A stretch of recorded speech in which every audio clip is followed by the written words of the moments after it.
Grace and peace from our Lord Jesus Christ. May the Spirit of God give you the ears to hear. May He give you a heart to perceive. And may He give you the eyes to see in Jesus' name. This is Sister Liberty, and I'm back here once again with another teaching for you. Today we are talking about the importance of growth. So it is true that as believers we are required, we are commanded to grow in our faith. We are commanded to grow as children of God, because if we are not growing, if we are not producing anything, then we are dying. And we know that to be true because we can look at the natural. We can look at plants for an example. We know that if I plant something, if I plant a seed, over time something is supposed to produce, something is supposed to grow from the seed. The seed is not supposed to remain a seed forever. It's supposed to grow. It's supposed to give back something to the sower. And we know that Jesus talks about planting a lot and the sower a lot all throughout the Gospels. And so if I plant a seed and nothing comes out of it, then the seed is pretty much is worthless because it doesn't have anything to give back. It doesn't benefit the farmer. And we can also look at a baby in the womb. We know that a baby in the womb is supposed to grow, and at different stages it's supposed to be developing in a particular way and producing something until it's born. And we know that if that baby stops growing, if this baby stops growing limbs, if this baby stops developing the way it should be, then we know and we understand that it's dying. It's dying. So this is just natural examples. How much more spiritually? Jesus lets us know about the parable in Matthew 21, and or the parable of the fig tree. He comes and he curses this fig tree. Now, for a while, I always felt like the parable was unfair because I'm like, man, maybe it just wasn't the season for this fig tree to produce any figs. But here in Matthew 21, I'll read it for you real quick, starting at verse 18, or excuse me, starting at verse 17. Matthew 21, verse 17. It says this here: and he left them, meaning the disciples, and went out of the city into Bethany. And he lodged there. And in the morning, as he returned into the city, he hungered. So Jesus is hungry. And if Jesus is hungry, then the master of the house needs to eat. It says, and when he saw a fig tree in the way, he came to it, but he found nothing. It says, and found nothing thereon, but leaves only, and said unto it. Now, for those who may have read this, you may read this and think, man, that was a little harsh, or that was very, very sharp, very direct. He says this here. He says, let no fruit grow on you henceforward, forever. Not just today, but forever. Meaning he cursed the fig tree. He cursed it. It says, and presently the fig tree withered away. Verse 20, and when the disciples saw it, they marveled. They were surprised. They were shocked. They were impressed with the condition of this fig tree. It says this, saying, how soon is the fig tree withered away?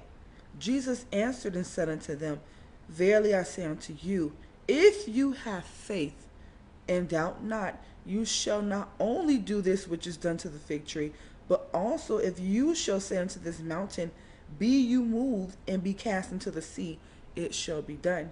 In all things whatsoever you shall ask in prayer, believing, you shall receive.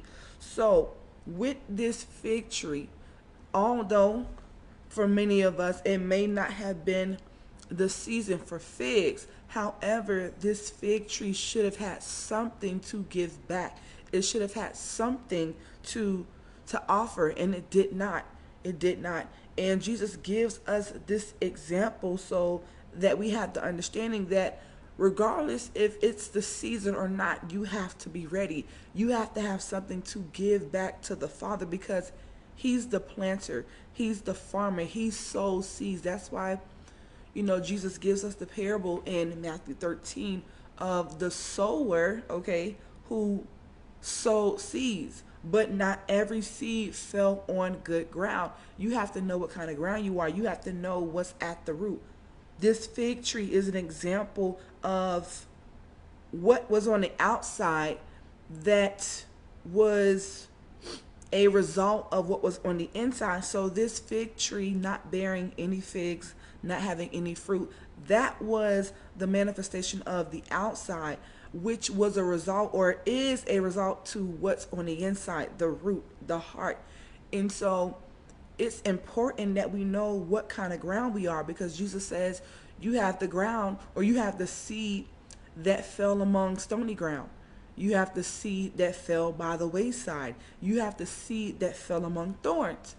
Okay, we don't want to be classified as any of those kinds of grounds. We don't want to be the ground, or the seed, excuse me. We don't want to be the seed, because we are like seeds. We don't want to be the seeds that fell on these bad kinds of grounds, because if we are these seeds that fell on these kinds of ground, then we're not going to produce much. We're not going to go but so far. And growth, this parable or these examples that I'm giving you are vital to our faith. They're important. They're detrimental if I lack growth, if I'm not growing as a Christian, because again, as Christians, we are required to grow. You are required to grow. You can't stay on milk forever.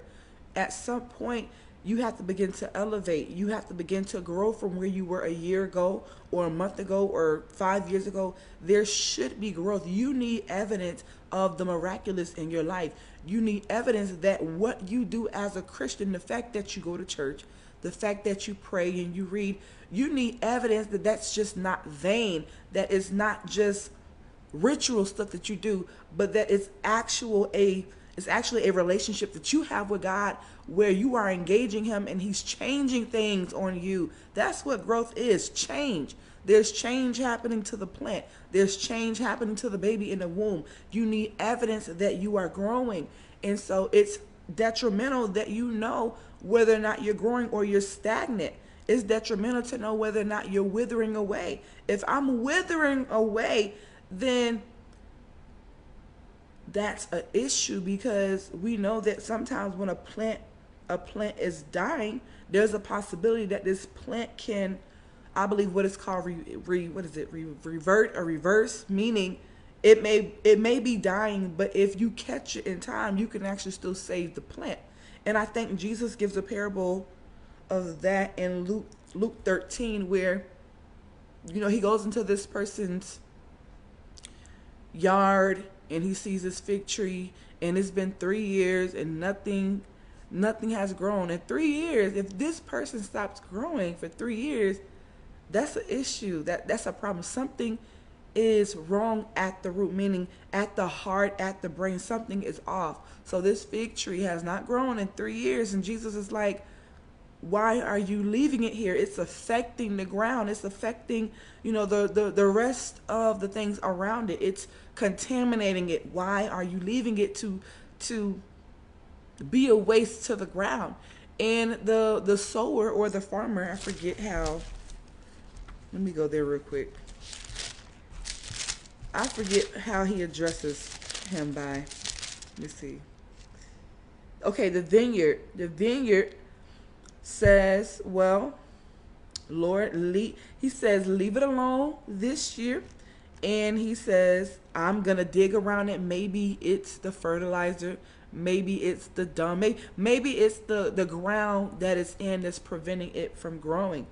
And he says, after, if it has not produced anything, then I will cut it down. So there are times where there may be hope for some people who are on the path of withering, who are on the path of dying and slowly going back, because not very many people who go back make it back, but there are those who goes or comes back to their first love. A miracle. Someone who returns from backsliding, that's a miracle. That's someone who may have started to wither away, meaning they went back for a moment, but they were able to be revived. They were able to be restored. They were able to be saved. But that's not everybody's case. You can't save every plant. And then you have those instances where the plant may look like it's dying, but it just needs the right kind of source. It needs the right kind of what is it? Fertilizer, ground. It needs the right kind of things. It's not necessarily dying. It looks like it is. It just needs a little bit more time, or it needs a little bit more attention than all of the other plants. But the point that I am making is, at the end of the day, you have to be ready in season and out of season. You have to have something to give back to Jesus, to give back to God. Jesus Christ is going to come one day, and when he comes, will he find faith? Will he find you working? Will he find you being that servant that's productive, that's active? Will he find you, you know, attending to kingdom business, kingdom matters? Or will he find you sleeping? Will he find you lazy? Because he says, blessed is that servant whom, when his Lord comes, he finds him doing so. He finds him working.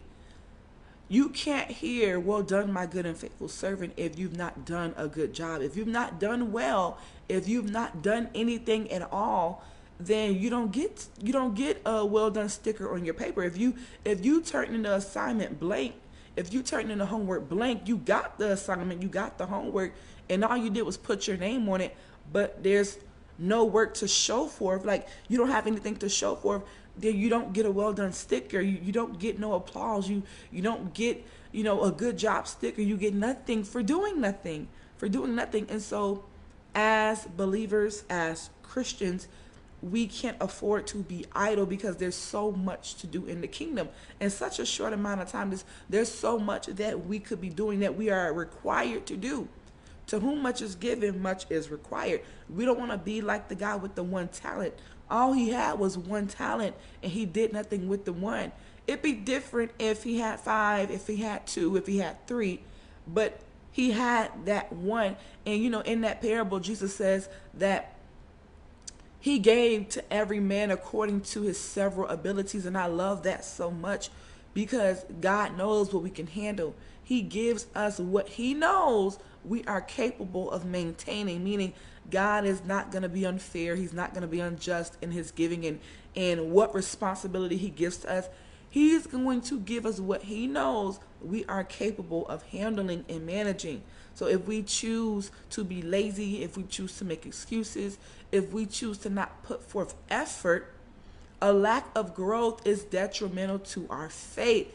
That is going to cause me to draw back. That is going to keep me from putting forth effort. That is going to keep me from being productive. And when he comes back and he asks me, hey, okay, where is what I gave you? Where is it? I gave you one talent. What did you do with it? Did you bury it, or did you put it to usury? Did you use it? Did you utilize it? Where is it? Because whether I think I'm capable or not, whether I think I am able to live up to these responsibilities or to live up to the calling and the purposes of God on my life, I am still required to produce something. And if he comes back and finds no fruit on my tree, no figs on my tree, then he is going to curse that which is worthless. He's going to curse that which didn't produce anything. And one of the things that I like that Jesus says in this parable is, he says, even that which he seems to have is going to be taken. You did not do anything with what he gave you, so he's going to take that away. What he did give you, whatever is left of it, he's going to take that and trust and believe he will find someone else who can get the job done. Someone who's going to be useful, someone who's going to be purposeful, someone who's going to be productive and produce growth. There's going to be growth. We want to be like that tree that is planted by the rivers of water that brings forth its fruit in its season. There's a season where I should be bearing fruit. And even when it's out of season, I still should be producing, meaning I still should be working. If it's out of season, that doesn't make it okay for me to be lazy. That doesn't make it okay for me to slack, to draw back. I have to be ready at all times. I have to be ready in all seasons, because we don't know the day Jesus is going to come for us. You don't know. So you can't afford to take any days off. You are required to grow. This baby in the womb, it's required to grow. Even outside of the womb, we know that we have to grow. If this child stays a child for longer than it needs to, if it doesn't start to crawl, if it doesn't start to walk, if it doesn't start to learn how to self-feed, if it's not doing what it's supposed to do at every stage, then you understand that there's a lack. Something is off. Something is wrong. This child is dying if it's not growing, if it's not moving, if it's not going forward, then it's dying. This plant, if it's not growing, you planted an apple seed and you're supposed to get apples by this time, and it's been longer than that time and there's nothing but leaves. Something is there, or there's an issue at the root. There's a problem. This tree is dying. This tree is dying. You plant a mango seed and there's no mangoes by a certain time. It's dying. At that point, you holding on to this tree, you keeping this tree is only taking up space because you're not going to benefit. You're not going to get a return back on what you've invested, especially if you waited years, because some trees take years to grow, to get just a fruit. You planted this seed 15 years ago and it's just now producing. Or you planted this seed, a year ago and it's just now producing. And that's what makes the process so valuable, having to wait. And then when you don't get what you've sown, you can't reap anything. It does become bothersome knowing that, man, I've invested so much and I don't get anything back in return. Yeah, you're gonna want to uproot that tree. Yeah, you're gonna want to uproot that seed and get rid of it because it's a waste. How much more the master of the vineyard, Jesus Christ, when he comes back, will he find fruit on you? Are you producing? Jesus also gives us the parable of knowing them by their fruits. He says, wherefore by their fruits, you're going to know people. You're going to know people by what they're producing. Is this person producing bad fruit or good fruit? Jesus says in Matthew, I believe, or John 15, every tree that bears not fruit is cut down and cast away. He says a good tree cannot bear bad fruit, neither can a bad tree bear good fruit. Yeah, every tree, or let me see how he says this in John 15. I am the true vine, and my Father is the husbandman. He says, every branch in me that bears not fruit, he takes away. And every branch that bears fruit, he purges. So we don't want to just be a waste of space. We don't want to just be a waste of time, a waste of a body. You were called out of the world to become this person, but you did not deal with certain areas of your heart, things that you feel. You thought it didn't take all of that. You thought you wasn't required to give 50-fold, 60-fold, but you were. And now that it's time to give back what you got, you don't have anything to show for. So he says every branch that does not bear fruit, that does not abide in him, he has to cast away. He has to cast away. Verse 6 says, if a man abides not in me, he is cast forth as a branch and is withered. Yeah, eventually he's going to die. That's what it means to wither, to shrivel up, to die. And man gathered them and cast them into the fire and they burn. We don't want to just be a waste of space. We don't want to just be a people who we proclaim to be Christian, but we don't have any fruit. Fruit is supposed to be evidence of who and what you are. This fruit, it communicates that there's productivity going on. When you see the fruit on these trees, you know that, man, this tree is healthy. Man, this tree is active.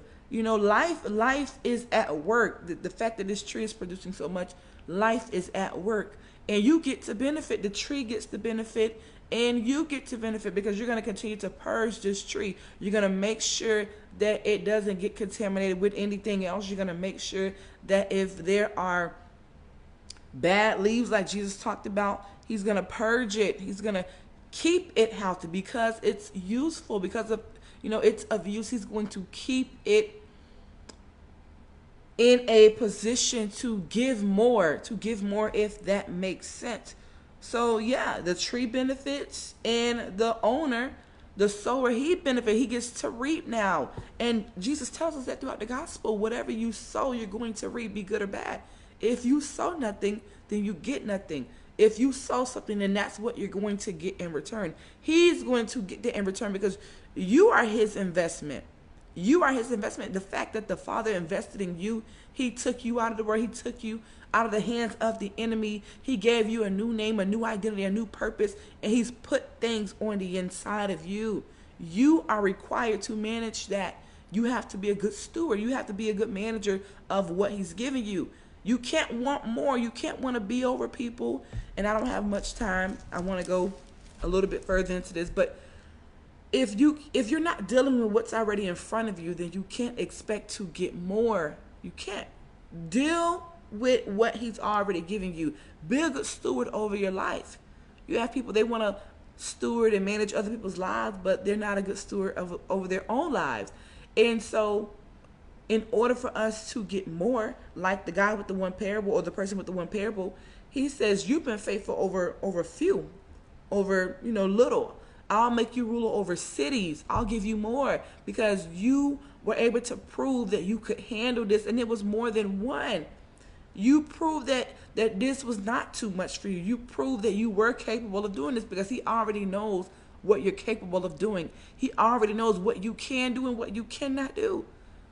That's why he calls us to a particular work. Everybody may not be called to the same level and to the same work, but do know you have a part to play. You have to contribute something. Your part in the kingdom, it matters just as much as that person's part. Whatever you are called to do, whatever you are required to do it and do it well so that when he does come, he can say, well done, my good and faithful servant. Enter into the joy of your Lord. You want to get that recognition or that acknowledgement. You want that from the Father. You want that from the Father. I'm sorry, I'm running out of time. That's why I'm trying to get my words out. But yes, we want to be those who can make the Father glad, can make the Father happy, and make him, glad that he gave us something of his in the first place. Yeah. We want the Lord to be happy with our lives and what he's given us. We want him to. So that's about all the time that I have. Prayerfully, we can continue this message at a later time. God bless you in Jesus' name.